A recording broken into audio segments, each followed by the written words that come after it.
వాచామగోచరమనేక గుణస్వరూపం వాగీశ విష్ణుసురపూజిత పాదపీఠం వాగీశ విష్ణుసురపూజిత పాదపీఠం వామేన విగ్రహవరేణ కళత్రవంతం వారాణసీపురపతిం భజ విశ్వనాథం. రెండో శ్లోకంలో ఎంత మనోహరమైన భావాలు చెబుతున్నాడో చూడండి. వాచామగోచరం, భగవంతుడు శివుడైనా విష్ణువైనా ఎవరైనా ఆత్మస్వరూపులు. ఈ విగ్రహం అనేది మన ఆరాధన కోసం ఏర్పడిందమ్మా. చిన్మయస్య అద్వితీయస్య చిత్కళస్య అశరీరిణక ఉపాసకానాం కార్యార్థం బ్రహ్మణో రూపకల్పన. భగవంతుడికి అమ్మవారిగా, శివుడుగా, మాధవుడుగా, ఇంకో కేశవుడుగా, లేకపోతే వినాయకుడుగా, అయ్యప్ప స్వామిగా ఇన్ని రూపాలు ఎలా వచ్చాయని ఋషులు తపస్సు చేసి వాటిని సాక్షాత్కరించుకుని ఆ రూపాలు మనకు అందించారు. ఇవి బొమ్మలేసినవి కాదు, వాళ్ళు తపస్సు చేసి సాక్షాత్కరించుకుని ఆ రూపాన్ని వాళ్ళు శ్లోకాల్లో పద్యాల్లో వర్ణించారు. దాన్ని మన చిత్రకారులు బొమ్మలేస్తున్నారు, మా పోటీగాళ్ళు చెబుతున్నాం.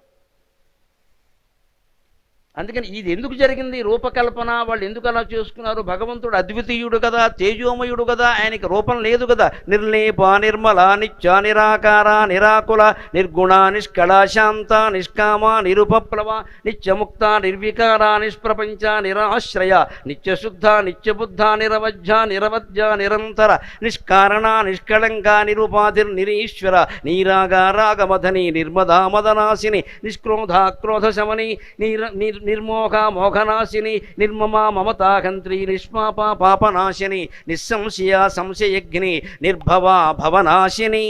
ఈ మొత్తం అన్నిట్లో మీరు గమనించండి. నిర్ నిర్ నిర్ లలితా సహస్రంలో మొత్తం నిర్ అని మొదలయ్యే నామాలు 60 ఉంటాయి లెక్క.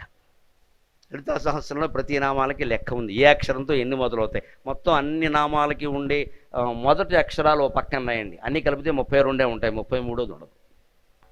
అందుకంటే అమ్మవారి సింహాసనానికి 32 మెట్లు. ఆ 32 అక్షరాలు నమ్ముకుంటే 32 మెట్లు ఎక్కుతూ ఆవిడ చేరుకుంటాం. సింహాసన ద్వాత్రింశిక, ద్వాత్రింశిక అంటే 32. అందులో నిర్ అనేటువంటి ఉపసర్గతో 60 ఉంటాయి. నిర్లేప, నిర్మల, అలాగే నిర్గుణ, అలాగే అది నిర్గుణ. అమ్మవారైనా అయ్యవారైనా దేవుడు అంటే నిర్గుణం, రూపం ఉండదు, అనుమానమే లేదు. అక్కడ రూపం ఉండబట్టే కొట్టుకు చేస్తున్నాం ఇక్కడ, లేకపోతే భేదం ఎందుకు? మానవుల్లో భేదాలకు కూడా కారణం నామం రూపం, పేరు రూపమే. దేవుళ్ళలో భేదాలకే అంతే. అంటే అరూపమే మూలం, యాబ్స్ట్రాక్ట్. ఆ అరూపానికి రూపకల్పన ఎందుకు జరిగింది? ఋషులు ఎందుకు చేశారు ఈ పని అంటే, అరూపాన్ని మనం అర్థం చేసుకోవాలంటే మనం అరూపం అవ్వాలి. మనకు రూపం తగలబడిందిగా ఇక్కడ, మనకు రూపం ఉంది కదా. ఈ రూపం ఉన్నవాడికి రూపం ఉన్నవాడే అర్థమవుతాడు. ఒక డిపార్ట్మెంట్లో ఉన్నవాడు ఎవడికి అర్థమవుతాడు? ఆ డిపార్ట్మెంట్లోనే ఉండేవాడికి అర్థమవుతాడు. వాడి సంగతి నాకు తెలుసులే అంటే. ఇంకోడిని అడిగితే ఏదో చెప్పినా అబద్ధమే, చెప్పలేము. అది అదే రకంగా ఉండేవాళ్ళకి అర్థమవుతారు. ఒక విద్యార్థి యొక్క మనస్తత్వం ఎవరికి తల్లిదండ్రులకు కూడా అర్థం కాదు. ఫ్రెండ్ అని పిలవండి, వాడు మొత్తం చెప్పేస్తాడు వీడి జాతకం. మీ వాడు ఎక్కడ తిరుగుతున్నాడో మీకేం తెలుసు అంటే. అంచేది ముందు వీడిని మార్చాలంటే మనం వాడిని పట్టుకోవాలి. వీడు తెలియకుండా వాడిని పిలిచి ఇంటికి పిలిచి టీ పార్టీ ఇచ్చి మా వాడి సంగతి చెప్పంటే వాడు మొత్తం పురాణం విప్పుతాడు.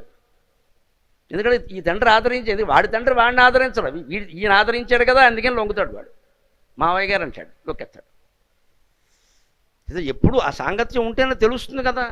అంచేది మనం రూపంతో ఉన్నాం కాబట్టి రూపంతో ఉన్న భగవంతుడినే మనం అర్థం చేసుకోగలం. రూపం లేని వాడిని ఎలా అర్థం చేసుకుంటాం? రూపమే లేనప్పుడు ఏం మాట్లాడమంటారు? నన్ను రూపం ఉంది కాబట్టి గంగా అని ఇంకోటిని వర్ణిస్తున్నావు, ఏం లేకపోతే ఏం మాట్లాడమంటావు? అందుకని రూపకల్పన ఋషులు చేశారు. అది కూడా ఏదో కల్పన కాదు. కల్పన అంటే అరేంజ్మెంట్, ఏర్పాటు అని అర్థం. కల్పవృక్షం అది కల్పితం, ఏదో మాయా అనుకోకండి. విగ్రహాలన్నీ నిజం, రూపాలన్నీ నిజం, భక్తుల కోసం భగవంతుడు ధరించిన రూపాలే అవన్నీ. అందుకని చెబుతున్నాడు ఇక్కడ ప్రత్యేకంగా. వాచా మగోచరం, వాక్కులకి భగవత్తత్వం, అమ్మవారి యొక్క తత్వం అందదు, శివుడు తత్వం అందదు. ఎందుకని ఏం చెబుతావు నువ్వు? ధర్మం అంటావా? అధర్మం కూడా ఆయనే. అధర్మం ఎలా పుట్టింది లోకంలో? క్రమం అంటావా? అక్రమం కూడా అన్నమే. భిన్నాలు మీరు గమనించండి. 1/4 భిన్నమే, 4/1 కూడా భిన్నమే. కానీ తేడా ఏమిటో తెలుసా? Moral value in Indian education. 1/4 ఏమంటారో క్రమ భిన్నం అంటారు, 4/1 ఏమంటారో అపక్రమ భిన్నం అంటారు. తెలుగు మీడియంలో, ఇంగ్లీష్ మీడియంలో ఏమంటారో మీరు చూసుకోండి. బహుశా ఇంత పెర్ఫెక్ట్ లాంగ్వేజ్ ఉండదు అక్కడ, ఇంత సరైన భాష ఉండదు. 1/4 క్రమ భిన్నమా? నాకు ఎప్పుడు అనుమానమే. చదువుకున్నప్పుడు రాలా, ఈ మధ్యన వచ్చింది, బ్రహ్మాండంగా వెలిగింది. ఇవి అద్భుతం రా అనుకున్నాను. గణిత శాస్త్రానికి నమస్కారం చేశాను. It's moral value.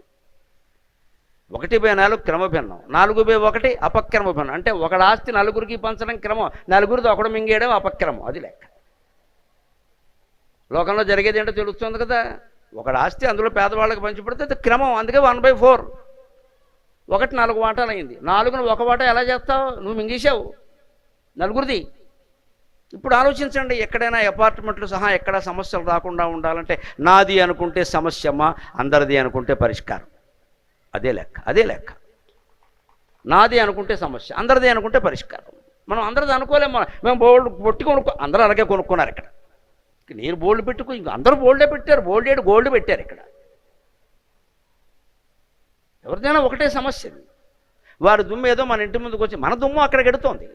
అయిపోయింది. నాది అనుకుంటే సమస్య, అందరిది అనుకుంటే పరిష్కారం. అయిపోయాయి. అందరిది అనుకోలేము మనం, ఎందుకంటే యథో దేహానికి కట్టుబడి ఉన్నాం ఇక్కడ. ఈ దేహమే నేను. ఈ దేహంతో లంకి ఉన్న భార్యో భర్తో, ఈ ఇద్దరికి పుట్టిన కుటుంబం కుక్కమూతి పిందెలో వీరే కుటుంబం. అంటే ఇంకా చచ్చిపోతున్నాం ఇక్కడ. గుడుగుడు కొంచెం గుండారాగం. ఏదో సాలిపూర్కి మనకి తేడా లేదు ఇక్కడ. పంటచేలో చేను గట్టు మీద ఆ కన్నంలో ఏదో పీత ఉంటుంది అంతే. ఆ పీతకి మనకి తేడా లేదు ఇక్కడ. నా కుటుంబం, ఏం నీ కుటుంబం ఇక్కడ? నీదేదైనా శివ కుటుంబమా? శివ కుటుంబంలో సమైక్యం ఎలా ఉంటుందో. శివుడు వాహనం ఎద్దు, అమ్మవారి వాహనం సింహం. ఒక్క చూపు సింహం ఎద్దుకే చూస్తే శివుడు అమ్మవారు ఇద్దరు ఉండరు ఇక్కడ. సింహానికి ఎద్దు శత్రువు. శివుడు మెడలో పాము ఉంటుంది. పాముకి ఆహారం ఎలక. వినాయకుడు వాహనం ఎలక.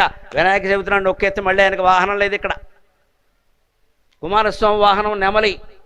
శివుడు మెడలో పాము ఉంటుంది. ఒక్కసారి ఆ నెమలు బయటకు వచ్చి పామును మింగేస్తే ఏమి లేదు, శివుడికి ఆభరణాలు లేవు, మళ్ళీ లలిత జ్యువెలరీ పోవాల్సిందే. ఇంత వైరం ఉందండి శివ కుటుంబంలో. ఒక వాహనానికి ఇంకో వాహనానికి పడదు. పరమశత్రువులందరూ కలిసి ఉన్నారు. ఎందుకు తెలుసా? భగవత్ సన్నిధిలో ఉన్నారు. కారణం అది, భగవత్ సన్నిధిలో ఉన్నారు. వారికి ఎవరికి ఆ పాముకి కానీ నెమలికి కానీ నేను పావుని, నేను నెమల్ని, నేను ఎద్దుని, నేను సింహాన్ని అనే భావన లేదు. చిదానంద రూప శివోఘం శివోఘం, చిదానంద రూప శివోఘం శివోఘం. ఒక్క శివ కుటుంబంలో మాత్రమే ఉంటుంది. ఒక్క కైలాసంలో మాత్రమే ఉంటుందమ్మా. అందుకే మన హిందూ సంస్కారంలో శివుణ్ణి ఆది దేవుడు, మహాదేవుడు, దేవదేవుడు అంటారు. అన్ని బిరుదులు ఉన్నాయి, మరి ఏ దేవుడికి లేవు. ఆది దేవుడు, మహాదేవుడు, దేవదేవుడు అంటారు. ఇంత సామరస్యం. పరస్పర శత్రువులు. ఏ జంతువుకి ఇంకో దాంతో పడదు. అవన్నీ కలిసి కాపురం చేస్తున్నాయి ఇక్కడ. మనం ఇక్కడ పెళ్లి చేసుకుని మంత్రపూర్వకంగా 2 కోట్లు ఖర్చు పెట్టి పెళ్లి చేసుకున్నాం, 2 ఏళ్ళు కాపురం చేయలేకపోతున్నాయి ఇక్కడ. అప్పుడే డిఫరెన్స్ ఆఫ్ ఒపీనియన్ అని ముద్దాపురం తిప్పాం. మరి వాళ్ళకి ఎన్ని డిఫరెన్స్ ఆఫ్ ఒపీనియన్లు ఉండాలి? పైగా మంచుకొండ. వాళ్ళకి ఏమైనా అపార్ట్మెంట్ ఉందా? అపర్ణ శరీరంలో మనం ఉన్నాం. అద్వైతం లాంటి మంచుకొండలో అధ్వానంలో వాళ్ళు ఉన్నారు. జారిపోతూ స్కేటింగ్ చేసుకోవాలి అక్కడ. ఓ ఇల్లే వాళ్ళ కాడ ఏముంది కనుక. అటువంటి చోట వాళ్ళు కాపురం చేస్తున్నారు. వాళ్ళు పూజిస్తూ ఉంటాం. లక్షపత్రి పూజ, కోటిపత్రి చేసి మనం కొడుకు చెప్తూ ఉంటాం ఇక్కడ. ఏం నేర్చుకుంటున్నట్టు? దేవతల జీవితాన్ని మన జీవితంలో ఆహ్వానించాలి, నేర్చుకోవాలి. మన జీవితాన్ని దేవతల జీవితం కింద మార్చుకోవాలి. వాచామగోచరం. అందుకని భగవంతుడు వాక్కులకి అందడు. ఏదో రూపం ఉంది కాబట్టి 2 మాటలు చెబుతున్నాం అంతే. ఈ రూపారాధన అంతా, ఈ ప్రసంగాలంతా, ఈ ప్రవచనం అంతా మనలోనే లింగ రూపంలో ఉన్నటువంటి శివుణ్ణి చూడడానికి. అనేక గుణస్వరూపం. ఆయనకి అనేక గుణాలు ఉంటాయి. ధర్మం ఆయనే, అధర్మం ఆయనే, క్రోధం ఆయనే, అక్రోధం ఆయనే. సయేవాత్మా బ్రహ్మ విజ్ఞానమయ మనోమయ శ్రోత్రమయ మనోమయ ప్రాణమయ చక్షుర్మయ శ్రోత్రమయ పృథివీమయ ఆపోమయ పృథివీమయ ఆపోమయ వాయుమయో ఆకాశమయ తేజోమయో అతేజోమయ క్రోధమయో అక్రోధమయ కామమయో అకామమయ సర్వమయ తద్యదేతతు సర్వమయః తద్యదేతతు ధర్మమయో అధర్మమయః ఇదం మయో అధోమయః తద్యథాకారీ యథాకారీ తథా భవతి సాధుకారీ సాధుర్భవతి పాపకారీ పాపో భవతి ఇత్యుపనిషతు. ఇది వేదం భగవంతుడి గురించి చెప్పిన మాట. ధర్మమయః అధర్మమయః. ధర్మము అధర్మము 2 ఆయన నుంచి వచ్చే. అందరి జన్మలు ఆయన నుంచే వచ్చే. మనకు ఒక సందేహం వస్తూ ఉంటుంది. ఈ జన్మకేమో పూర్వజన్మ కారణం అంటారు, పూర్వజన్మకేమో దానికంటే ముందు అసలు మొదటి జన్మ ఏది చెప్పమని ఇవ్వండి. వ్యాసుడు కూడా చెప్పలేదు. ఆ మొదటి జన్మ అందరిది ఒక్కరిదేనమా, బ్రహ్మదేవుడిదే మొదటి జన్మ. ఆయనే తన మనస్సు ద్వారా ఇన్ని రూపాలు ధరించాడు అని వేదంలో ఉంది, శాస్త్రంలో ఉంది. వ్యాస భారతం శాంతి పర్వంలో కూడా ఉంది. విషయం ఒకే దైవం ఇన్ని రూపాలు ధరించింది. ఇది డ్రామా ఈజ్ గోయింగ్ ఆన్. పెద్ద సినిమా నడుస్తోంది. నువ్వు అందులో తప్పుకో, బాగుంటుంది అంతా. నువ్వు అందులో పాత్ర అనుకుంటే కష్టం ఇక్కడ. పాత్రధారి అనుకుంటే పర్వాలేదు, పాత్ర ధరించి వెళ్ళిపోతాం. మనం అలా కూడా మనం సూత్రధారి అనుకుంటున్నాం ఇక్కడ. అందువల్ల వస్తుంది అంటే కర్తృత్వ భావన, నేను చేశాను అనే భావన వద్దు దయచేసి. ఏం జరిగినా, మంచి జరిగినా చెడ్డ జరిగినా I'm not doing, it's going on. నేను చేయడం లేదు, అది నడుస్తుంది అంతే. అంటే భగవంతుడికి వదిలేస్తే మన నిమిత్త మాత్రంగా మన పని ఏదో మనం చేస్తే ఆయన చూసుకుంటాడు. అనేక గుణస్వరూపం, ధర్మం అధర్మం, కోరిక కలగడం కోరిక కలకపోవడం. విష్ణు సహస్రం కూడా ప్రమాణమే. కామహ కామకృత్ కాంతక. కామహ కోరికను హరించేవాడైన, కామకృత్ కోరికను కలిగించేవాడైన, కాంతక ఆ కోరిక చేత ఆకర్షింపబడేవాడైన, కామక ఆ కోరికే ఆయన, కామప్రదక ప్రభువు ఆ కోరికను తీర్చేవాడైన. అన్నీ ఆయన అంటే ఏమర్థం అవుతుంది?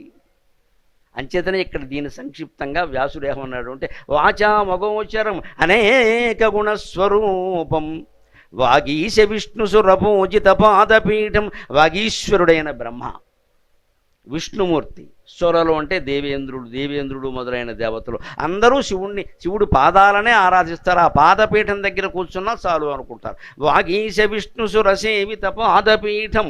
ఎందుకని? ఆయనలో ఉండే గొప్ప తత్వం. మరి ఏ దేవుడు కూడా భార్యకి అంత ప్రాధాన్యం ఇవ్వలేదు. వామేన విగ్రహవరేణ కళత్రవంతం. వామేన విగ్రహవరేణ కళత్రవంతం. ఆ ఎడమ భాగంలో పార్వతీదేవికి స్థానం ఇచ్చి సగం నువ్వు సగం నేను అన్నది. కళత్రవంతం. ఆ రకంగా భార్యని తనలో కలిపేసుకుని తనలో సగభంగా చూసినవాడు మన దేవతల్లో కూడా ఎవరూ లేరు. ప్రపంచంలో మరో దేవుడు లేడు, ఒక్క పరమశివుడు తప్ప. వారాణసీపురపతిం భజ విశ్వనాథం. అందుకే అయ్యవారి అనుగ్రహం కంటే అమ్మవారి అనుగ్రహం ఇంకా ఎక్కువ ఉంటుందంటండి. ఎందుకో తెలుసా? ఒక లడాయి అయింది, వాళ్ళిద్దరం వచ్చారు. అర్ధనారీశ్వరుడు అయ్యాడు కదా ఈయన. ఎవరికి ఏమి ఇచ్చినా సరే దేంతో ఇస్తారండి? కుడి చేత్తో ఇస్తారు, ఎడం చేత్తో ఇవ్వరు కదా. అందుకే నేను ఇలా ఇచ్చేవాట భక్తుడు కోరికలు. అస్తమానం ఇస్తుంటే అమ్మవారు ఎడం వైపు ఉంది కదా, అన్నీ ఆయనే ఇస్తున్నాడు, నన్నేమి ఇవ్వనవట్లేదు, నో షేరింగ్ అని ఆయన అడిగితే ఏం చేయమంటా? నేను కుడివైపు ఉన్నాను, నువ్వు ఎడం వైపు ఉన్నావు, ఎడం చేత్తో ఇవ్వకూడదు కదా, పుచ్చుకోరు ఎవరన్నా ఇచ్చినాను, అందుకని ఇస్తున్నాను. నువ్వు నేను అల్లా కుదరదు, లేడీసే నేను ఇవ్వాలి అంటే మరి ఏం చేయమంటావు? ఇప్పుడు నేను కుడివైపు ఉన్నాను, నువ్వు ఎడం వైపు ఉన్నావు, ఎడం చేత్తో ఇవ్వకూడదు. నేను బెదవాడ వెళ్ళిపోతున్నాను, ప్రత్యేకంగా నేనే భక్తులకు అందరికీ ఇస్తాను అని కనకదుర్గ కింద వెళ్ళిపోయింది ఆవిడ. ఇప్పుడు వెళ్ళండి, విజయవాడ ఉత్సవాన్ని బ్రహ్మాండంగా చేస్తున్నారు అక్కడ, అన్నీ ఆవిడే ఇష్టం. ఇదో చమత్కారం ఒక కవి చెప్పాడు, కవులు ఇంత మధురంగా ఆలోచిస్తారు. అమ్మవారిని పట్టుకొని అన్నీ వస్తాయి, ఎందుకంటే ఆవిడ భర్తతో గొడవ పెట్టుకుని సరదాకి అన్నీ నువ్వే ఇవ్వాలా, నేను ఇవ్వకూడదా, నువ్వైతే ఒక చేత్తో ఇస్తున్నావు, నేను 2 చేతులతో ఇస్తా. పైగా బెజవాడ కనకదుర్గకి ఇంక 10 చేతులు ఉంటాయి. దశప్రకరణధారిణి. అలాగే ఆవిడ వామభాగంలో ఉంటే ఏమిటంటే వామహస్తంలో దానం చేయరు కాబట్టి కుడి చేయి కూడా ఉండాలి. కాబట్టి ఆవిడే సంపూర్ణంగా నిలబడి ఆయన శివలింగం రూపంలో పక్కన పెట్టుకుని ఆవిడే ఆయన కోరికలు తీరుస్తుంది. అష్టాదశ శక్తి పీఠాల్లోనూ ఉన్నవాడు. ఇక్కడ కూడా 10 రోజుల్లో 10 రూపాల్లో మన కోరికలు తీరుస్తుంది కదా. అందుకని వామేన విగ్రహవరేణ కళత్రవంతం వారాణసీపురపతిం భజ విశ్వనాథం.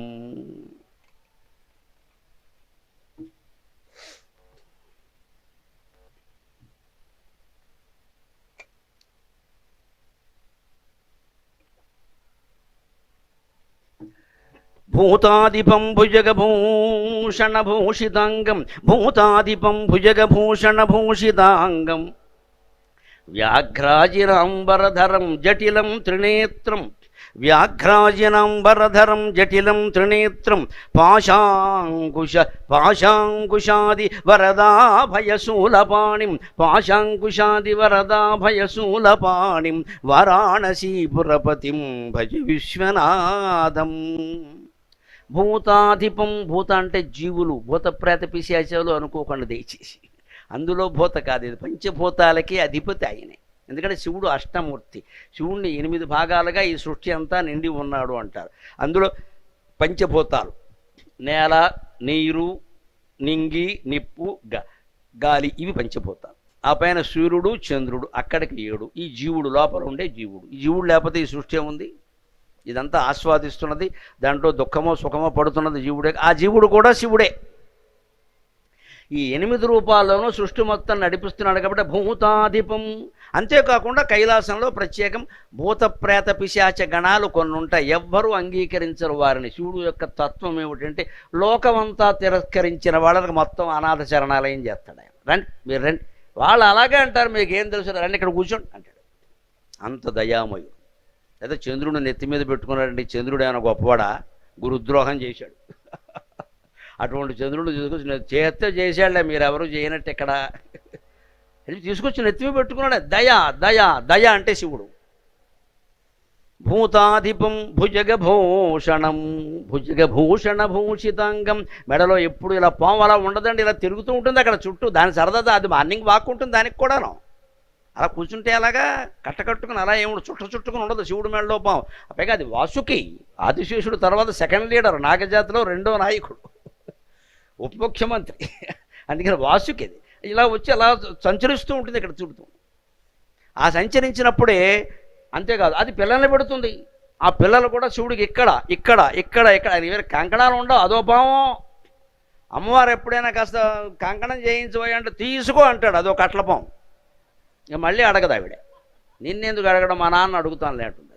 అయోమంతుడు బోడు జమీందారు, నా దగ్గర ఉండవు, నేను ఇస్తాను నన్ను. పైగా ఇంతేనా భార్యకి ఏం బంగారం చేయించమని, నువ్వే నన్ను లవ్ చేసి ప్రేమించుకున్నావు, 4 ఏళ్ల పాటు తపస్సు చేసావు, నేను చేయలేదు పో అని చెబుతాడు ఆయన. అది నిజం, అది ఆవిడే తపస్సు చేసింది. బోల్డ్ ఎస్ఎంఎస్లు పంపావు, నా ప్రాణం తీసో వీడియో కాల్స్ చేసి. ఇప్పుడేమో కాదంటావు, చేసుకో మీ నాన్న ఇచ్చుకోమా, నేనేమను, నాకేమీ లేదు, ఏనుగుతోలు పులితోలు, ఇస్త్రీవాడి తేపోతే దిగంబరాయ వద్మహే అంతే. పాపం కాపురం చేస్తుంది, అందుకే అమ్మవారికి నోబెల్ శాంతి బహుమతి ఇవ్వాలి. ఈ పెద్ద మనిషితో కాపురం చేస్తున్నాడు ఈయన. భక్తులైనా అనుగ్రహిస్తాడు కానీ అమ్మవారికి ఏమి ఇవ్వడు. పైగా ఏమంటాడు, నువ్వు పెద్ద జమీందారు కూతురు, నీకు నేను ఇవ్వడం ఏంటంటాడు. నేనేమి ఇంట్లో ఉంటున్నా అంటాడు. హిమవంతుడి దగ్గరే కదా ఈయనుండేది, ఈయనుండే కైలాసం ఎక్కడ, హిమాలయ పర్వతం, నాకే ఇల్లు లేదు నీకేం ఇవ్వమంటావు అంటే. పాపం అలా ఊరుకుంటుంది ఆవిడ.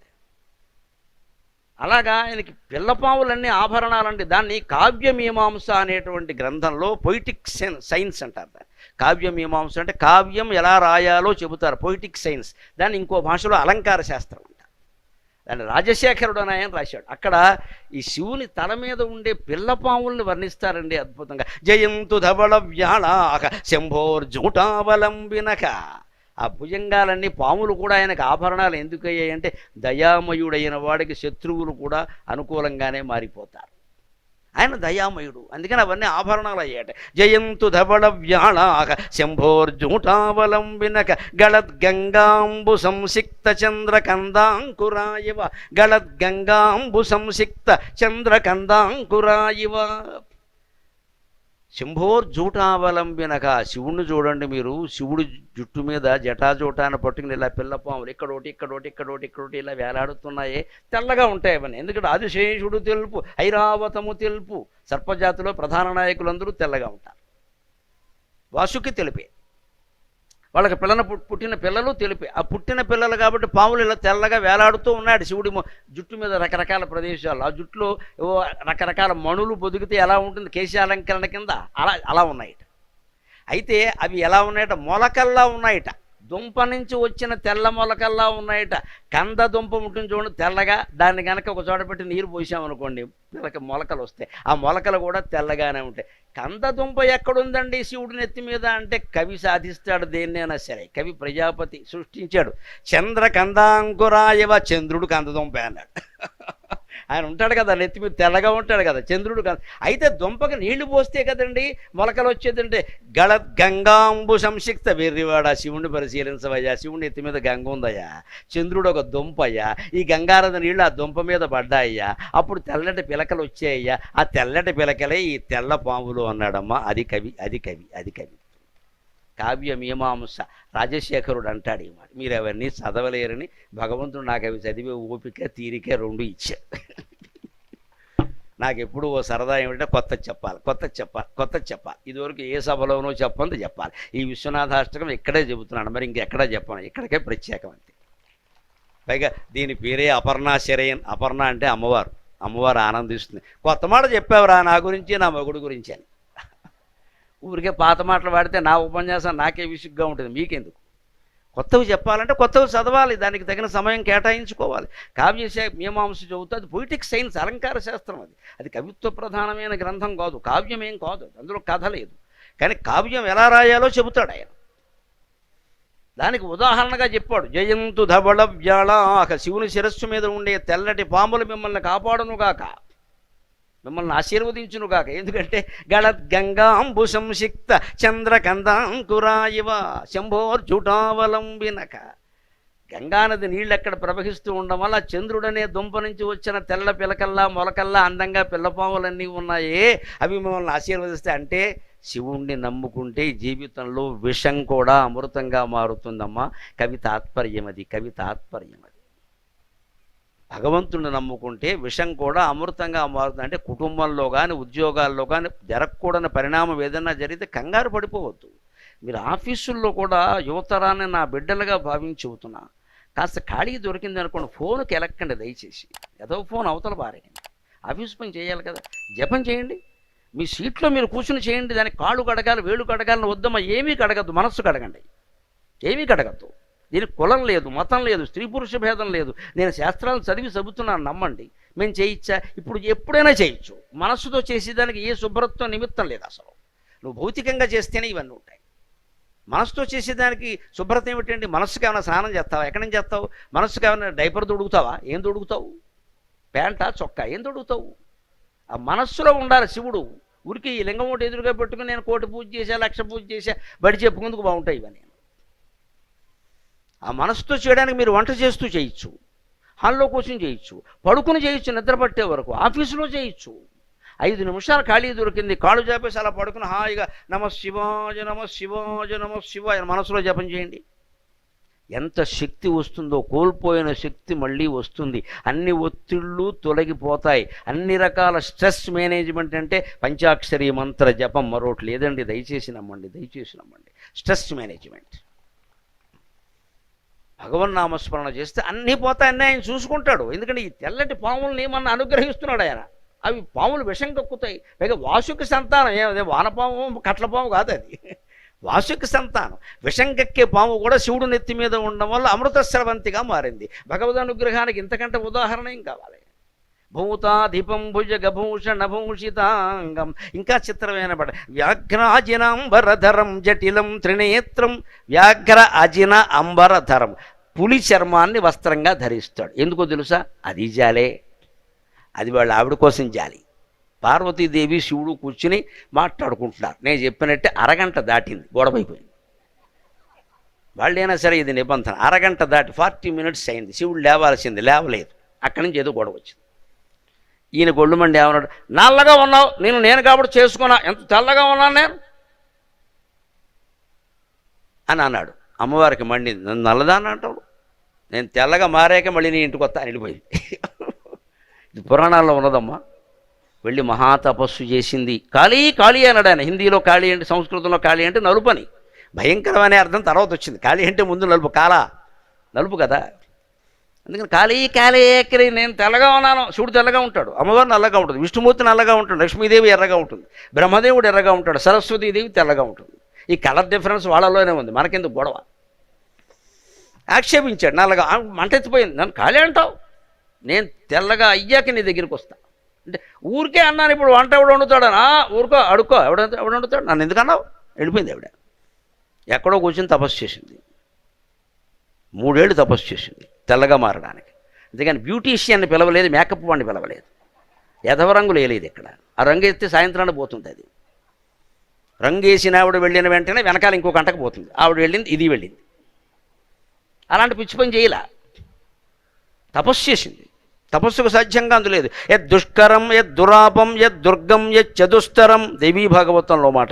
యద్దుష్కరం యద్దురాపం యద్దుర్గం యచ్చదుస్తరం తత్సర్వం తపసా సాధ్యం తపోహి దురతిక్రమం. నీకు అసాధ్యమైంది, దుర్లభమైంది, ఎక్కడ దొరకదు అనుకున్నది, ఎవరికి ఏమీ చేత కాదు అనుకున్నది తపస్సు చేయి, అవుతుంది. తపించు తపించు తపించు, నాకు ఇది కావాలి అని భగవన్నామాన్ని జపించు. భగవంతుడు నీ ముందు ప్రత్యక్షం ఎలా చేస్తాడు? దాన్ని వస్తుంది, కొరియర్లో వస్తుంది, నీకు కావలసింది వస్తుంది. చేసి చూడండి. అందుకని ఎవరిని అడగండి. ఏదో చేయి చాపడం, వాడిని ఎవరినో అడగడం, అప్పు చేయడం ఎందుకు ఇది? అందుకని ఆవిడ తపస్సు చేసింది. ఆ చేసినప్పుడు ఒక పులి, ఆ అడవిలో సంచరించే పులి వచ్చి ఆవిడ ఎదురుగా కూర్చుంది. అది పులి అనే విషయం మర్చిపోయింది. తపస్సు చేసేవాళ్ళ ముందుంటే అలాగే వైరం ఉండదు. తపస్సు అంటే శాంతి కదా, లోపలంతా ఆత్మ చైతన్యంలో ఆత్మనిష్టలో ఉండడు. ఆత్మకి పులిత్వమును మనుష్యత్వం ఉండవు.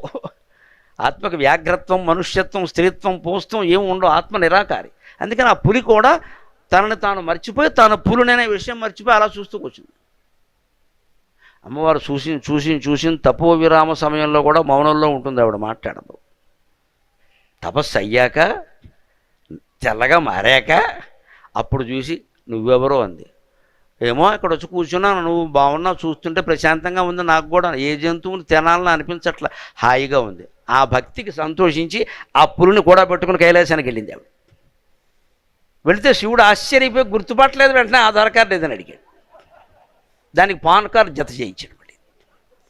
ఇవన్నీ అయ్యాక, గుర్తింపులు గౌరవాలు అన్నీ అయ్యాక, సరే నువ్వు బాగానే ఉన్నావు, తెల్లగా మారావు, ఇప్పుడు నేను చెప్పుకోవచ్చులే, కోపం వచ్చి ఓ మాట అంటే ఇంత పని చేస్తావా, ఇంకెప్పుడు ఏమీ అనలే అని ఆయన 100 క్షమాపణలు చెప్పి, ఈ పులేమిటి సంత అన్నాడు. పాపం అది కొడుకో కూతురో తెలియదండి, నేను చేస్తుంటే అలాగే కూర్చుంది, వెర్రిమొహం, అన్నం కూడా తినలేదు. అది జంతువుని తింటూ ఏ జంతువుని తినలేదు, అలాగే ఉండిపోయింది.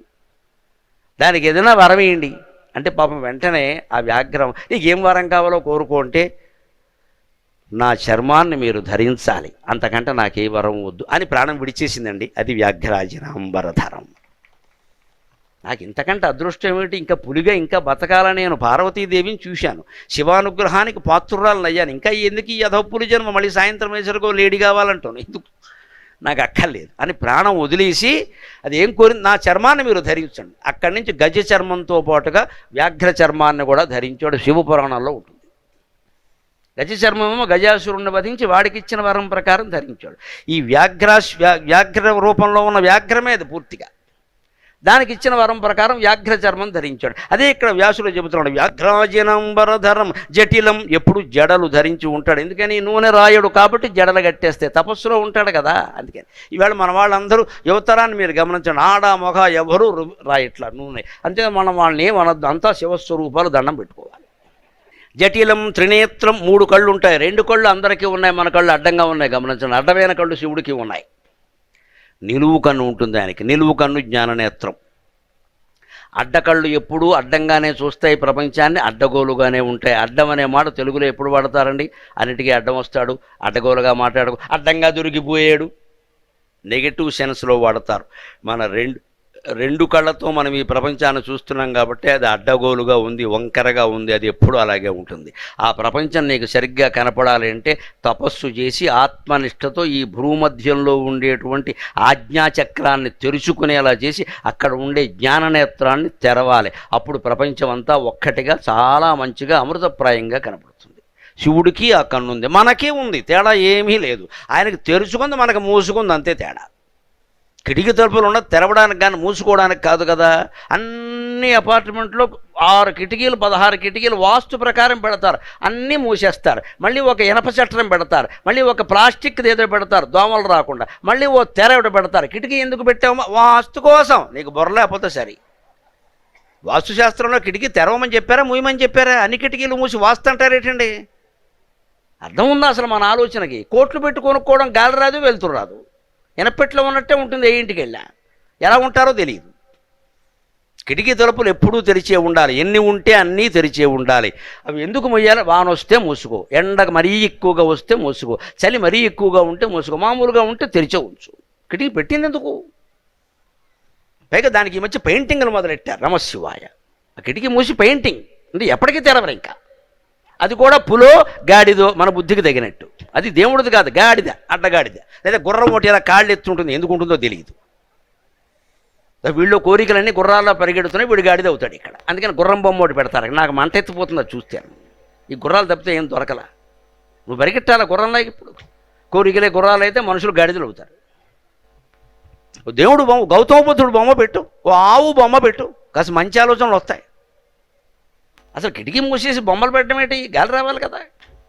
అంచేది ఏదైనా జీవితంలో అంతే. వ్యాఘ్రాజనంబరధరం జటిలం త్రినేత్రం. ఆయనకి ఆ 3వ కన్ను తెలుసుంది, అందుకని ఎప్పుడు జ్ఞాననేత్రంతో ఉంటాడు ఆయన. వ్యాఘ్రాజినంబరధరం జటిలం త్రినేత్రం పాశాంకుశాదివరదాభయశూలపాణిం. శివుని యొక్క చేతుల్లో ఒక రూపంలో పాశం ఉంటుంది, అమ్మవారి చేతుల్లో కూడా ఉంటుంది పాశం. అంకుశం ఉంటుంది, అభయం ఉంటుంది. ఇలాగా ఇంకో చేతిలో వరద అని ఉంటుంది. మన దేవతలందరికీ మీరు గమనించండి, అభయహస్తం వరదహస్తం అంటే నీకేం భయం లేదు నేను కాపాడతా అని ఈ చెయ్యి సూచిస్తుంది. నీకు కావలసిన కోరికలన్నీ ఇస్తా. వరం దదాతీతి వరద అని ఈ హస్తం ఉంటుంది. మానవ జీవితంలో రెండే ప్రధానం, ఒకటి కోరిక, రెండు భయం. కోరిక లేకపోతే భయం కూడా లేదు. అంటే ఆ కోరికలు నేను తీరుస్తా వరదహస్తం, ఆ భయం నేను పోయేలా చేస్తా అభయహస్తం. అందుకే మన దేవతలందరూ ఈ రూపాలతో ఉంటారు.